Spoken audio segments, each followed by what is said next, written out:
یکمین دنیا را موقتی ندانید. دومین دنیا را هیچ محل به یاد مرگ نمانید.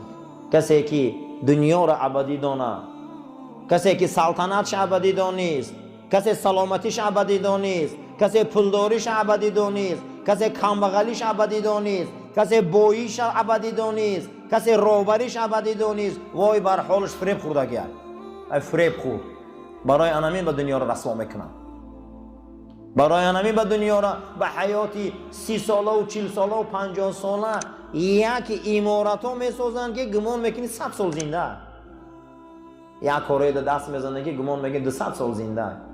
میریم ما یگان چیز موقتی ندارن و ابدی ندارن که موقتی. دیام یاد مرگ بده. خشا به حال انسانایی که مرگ یاد میکنن. خشا به حالشون. خشا به حال آدمایی که قبرستان نمیترسن. خشا به حال انسانی که گور نمیترسه. و خانه آخرت مونه. خانه آباد من همون جای. ای همه جای آبادی تر این قبرستان بوده. تمام این آبادی ها را خراب میکنن میرن قبرستان. عاقبت هممون قبرستانه. اوجا هم آباد کنیم که آبادی تر جا همونجا بوده.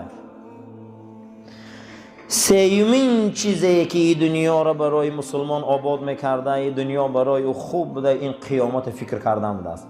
و چی بوده است؟ قیامت. ما میخستیم، ما رستاخیز داشتیم، پیش حضرت دوست میخیزیم، از تمام عمل هامون پگه جواب میتیم. این زمین ده هممون میدرایم تخمی ماهای. یه روز هست که ما میخیزیم. دویم مراتب اینو میگن قیامت. هر کسی که یاد قیامت داره خشا به حالش و دنیاش آباده. هر کسی که یاد آخرت داره خشا به حالش گوروش آباده. خشا به حالش دنیاش آباده. که آدمایی که قیامت فکر میکنن و یا این دنیا دا ظلم نمیکنن، این دنیا را حیف نمیکنن، این دنیا را جهنم نمیسازن، این دنیا را به معنیگیاش همش برطرف میکنن. چی سببه که امروز گناهمون بلنده، گناهمون زیاده، بسیار محبتمون زیاده در دنیا؟ چی سببه؟ چی سببه که ما از گناه دست نمیکشیم؟ برای آن که میگن بزرگا در کتاباشون که ایمانی به قیامت مردم کم داره. قیامت، زنده شوی، رستاخیز. کسی قیامت ایمان نداشته باشه به ایمان های و ای دین میبروید. ما فردا میخیزیم در پیشگاه پروردگار. حضرت سعدی روایت میبیاره از شیخ عبدالقادر جیلانی که حضرت آستان کعبه را میقبیدن، میگه گریه میکردن، زار زار گریه میکردن. بعد از اون میگفتن چه گریه میکنی عبدالقادر؟ میگفته برای او گریه دارم که پروردگار رو در قیامت من خیزاندی، ای گور چشمام کور خیزان. و چه این داره میکنی آخی؟ برای که آن روز احوال خلایق بده، من احوال خودم با چشم خودم نبینم، خدایا چشمای من کور خیزان. که قیامت بسیاری کارو دیده می شود. قیامت بسیاری چهره ها تغییر می یابند.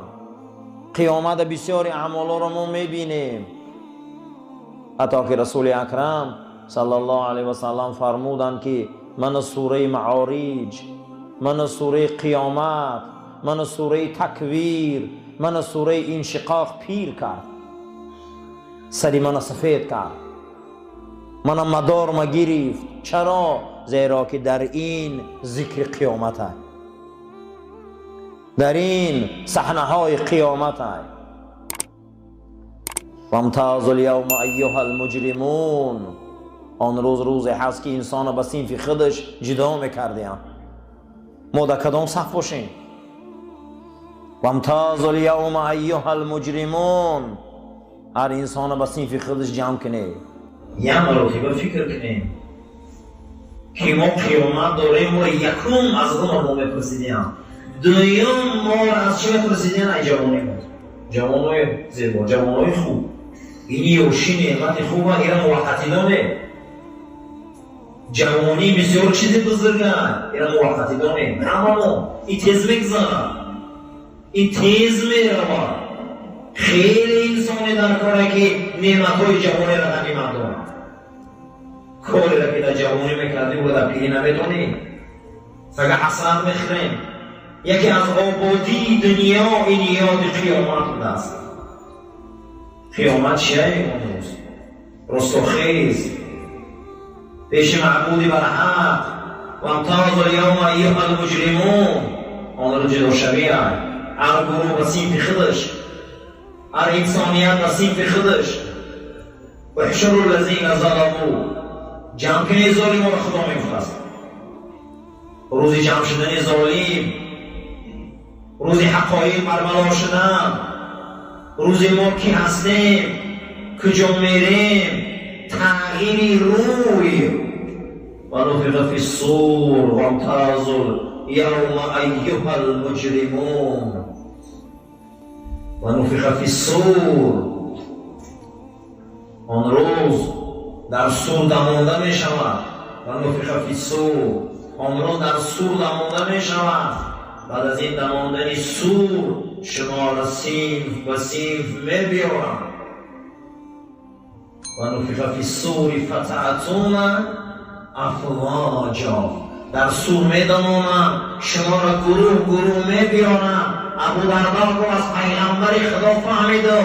گروه گفت میخزن مثل گوزینه میمونا، گروه میخزن مثل خوبان، گروه میخزن مثل مارم، گروه میخزن افضای اونها رو شما میبینی حیران میشه. از 12 تقسیمی از گروه ها را در لفظ حدیث گفتم.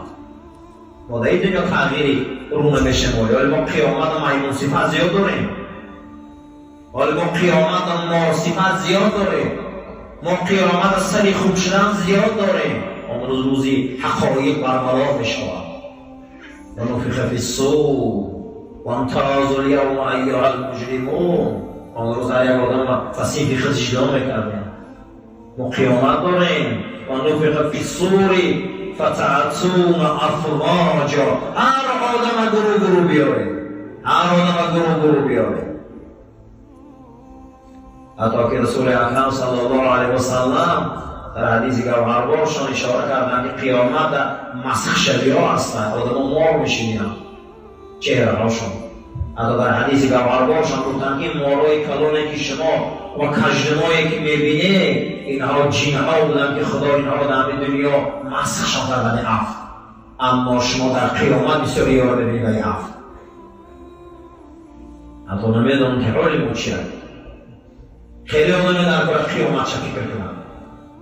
قرآن دستورات الهی قیامت بحث بکنند. این بالای سری همه ما در یک روز میبیاییم. پیامبر پرسیدند که بین شما و بین قیامت چند تا وقته فرستاده خدا؟ میگه آفتاب در لبی تیغ بود. حضرت میگه آفتاب نشان دادن که اینو خیلی دیگه مونده. شما گمان نکنید که قیامت دوره و هم نزدیک است. و یکی از نشانه های قیامت آمدن پیغمبری آخره. و من خود قیامت رو گفتش و بعد من قیامت های خلاص میگه آفتاب نشان دادن که آفتاب نمی تیغ برداره و این همی وقت موندن.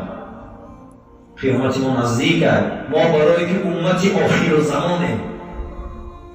خیلی انسانی در کاره که این دنیا در بعد موقتی بودن مرگ یاد کنن، بعد این مرگ یاد کردن قیامت یاد کنن. این دنیا آباد میشه.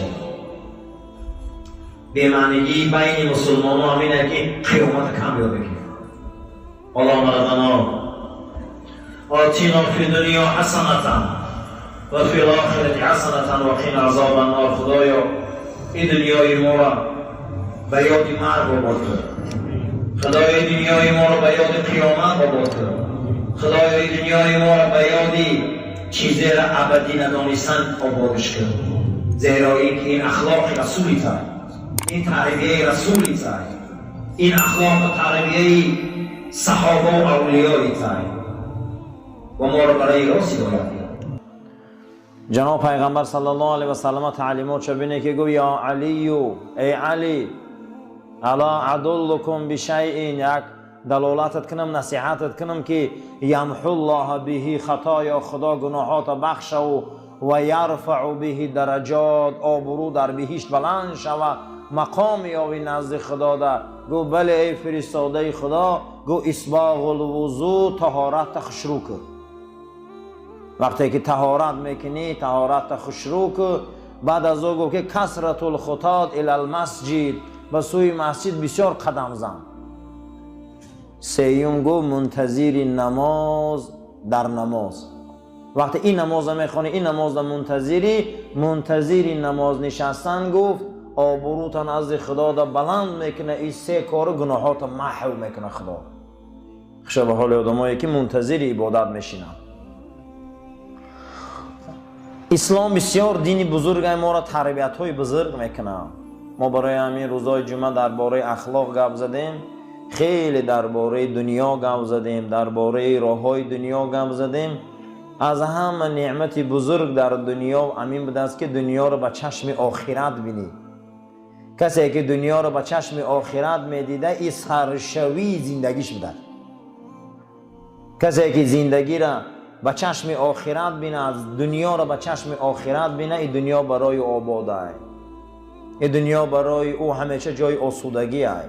اگر کسی دنیا را به چشم دنیا بینه بای دار، بای میتیه، هیچ جایی نیست کسی دنیا را به چای چی بینه، به جای چشم دنیا بینه. امروز دوام همو بحث. سه چیز برای ما و شما دنیا را آباد میکرده است. سه چیز با علما دوام موضوع دا گفته هستند که سه تربیت هست که این دنیا را با آباد میکنه. یکم همین است که تمام چیز دنیا را موقتی دونه. این جوانیش هم وقت خطیه و سلامتیش هم وقت خطیه و این پولداریش هم وقت خطیه و پیریش هم وقت خطیه و قاضیگیش هم وقت خطیه و راهبریش هم وقت خطیه، همش وقت خطیه. وقتش خطی میبیا، وقتش خطی رفتن میگیره. این هر آدمی که دنیا را وقتینچه دانست دانه که خشا به حالش که دنیاش آباده. کی میدونه که آیند بوده اینجا چی گپه؟ کی میدونه ما فردا در کجاییم؟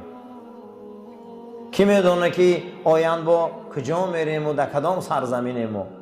خشا به حال آدمی که همین دنیا را ابدی ندونه، خشا به حالش همین دنیا را آباد میکرده. غنیمت دان، غنیمت دان عمر و بندگی که غنیمت دان عمره. سلامتیش هم موقتیه، درد هم موقتیه، پیری هم موقتیه، یاشی هم موقتیه، دورندگی هم موقتیه. الحمدلله که موقتی بوده. اگر موقتی نباشه خرسندی زیادم، کفرای غمی زیادم. اما خرسندی بسیار هم آدم به ایمان میکنن. اما خدای ما خرسنگر اما پولی بسیار باشه و خرسند سلامتی خوب، این بسیار اینا دیگه خدا را هم نمیشناسن. با غمی بسیار هم آدم در کفر میبره. اما غم دیدنگیر و آسا دیگه بعد میخیزی همون تقدیر در شکایت میکنی. این مع العسر یسرا، این مع العسر یسرا تاکید است. در هر وضعبینی یک سبوکی است، در هر وضعبینی چی بوده؟ یک سبوکی است. الحمدلله که غم دنیا موقتی بوده. هزار بار شکر که ای خدا در وجود ما با ارگانیسم فراموشی را دادی که ما با همین نامردی آدم را فراموش میکنیم. ما با همین غم ها یادمون میبرویم، با گشنگی ها یادمون میبرویم، با مستی ها یادمون میبرویم، خیرت میبرویم. اگر همین آدم فراموش نکنه همین دنیا با تاریک است. و شکر که فراموش میکنیم. این همه تربیه است. اولین تربیه اسلام ببینین که میگه خواهی دنیا آباد شوه، همین دنیا برای تو همیشه آبادی است. کدام وقت به آن شرطی که همه چیش ابدی نداره. این موقتی نیست. یک زمان جناب پیغمبر صلی الله علیه و سلم ظهور کردن، با مرور زمان دین در این زمین سطوح مخش زدن. وقتش قدی در کامل ترین شیرین ترین عمرشان حضرت 63 را پر نکرده دنیا گذاشتن. حضرت انس بن مالک میگه حضرت مردن، من ریشاشان حساب کردم 16 دانش سفید بوده. یاش مردن رسول الله. همین گوهر نایاب ارکه خدا، بهترین فرزند انسان جناب پیغمبر از دنیا گذشته به دستیان که 16 دانه ریش حضرت سفید بوده. از خیلی ریشای ما برف بریشیده. حضرت مردند 16 دانه سفید بوده. شکر خدا سرای ما برف باری سفیده. رسول الله محبوب خدا همه خیاش رفته بودیم.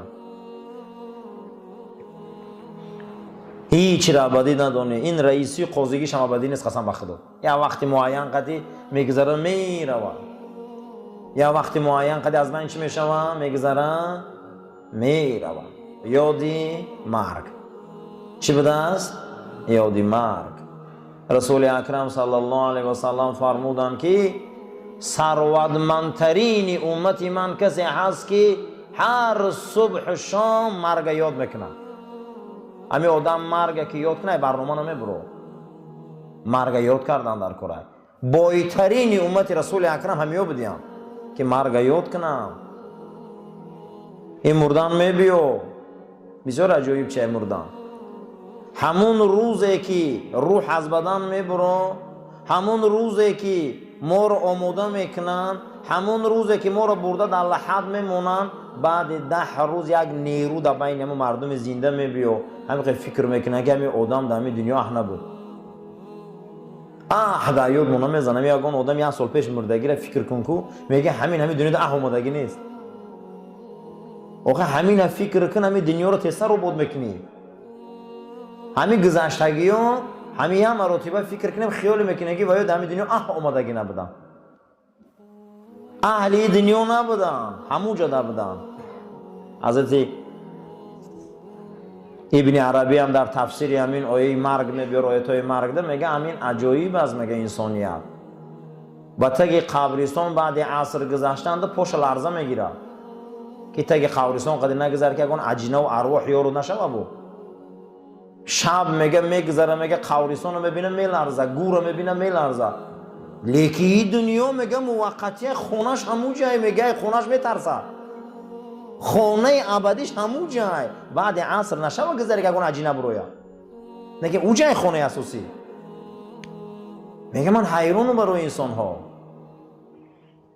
من حیرانم میگه برای انسان ها که از خانه ابدیشان میترسن، از گور کندن میترسن، درنی گور در آمدن دا میترسن.